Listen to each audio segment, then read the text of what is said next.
దీవించడానికి కోరుకునేది ఏంటి? ఇస్సాకేమో నాకు వంట వండితే నిన్ను దీవిస్తానన్నాడు. దేవుని బిడ్డలారా, లాభాన్ని ఏమంటాడో తెలుసా? 7 సంవత్సరాలు కొలువు చేస్తే నువ్వు ప్రేమించిన అమ్మాయిని ఇస్తానంటాడు. నా దేవుడు ఏమంటాడు తెలుసా? అసలు నువ్వు ఎవరు? What's your name? నీ పేరేంటి?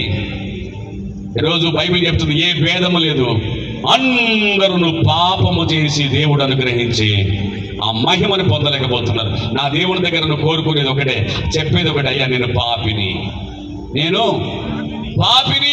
నేను సాఫ్ట్వేర్ ఇంజనీర్ని, నేను హార్డ్వేర్ ఇంజనీర్ని, నేను డాక్టర్ను, నేను ఇది కాదు నువ్వు ఒప్పుకోవాల్సింది. ఇదిగో బైబిల్ చెప్తుంది, ప్రతి మానవుడు పాపములో పుట్టాడు, పాపములోనే ఎదుగుతున్నాడు, పాపమున వచ్చే జీతం మరణమని, ఆ మరణానికి కారణమైన ఆ పాపాన్ని ఆ దేవుని దగ్గరకు ఈ రాత్రి వచ్చి, అయ్యా నేను పాపినయ్యా అని నువ్వు ఒప్పుకోగలిగితే, నా దేవుడు ఉన్న పాటున నీ పాపాలు క్షమించి ఇక నిత్యత్వం ఇవ్వడానికి రెడీగా ఉన్నాడు.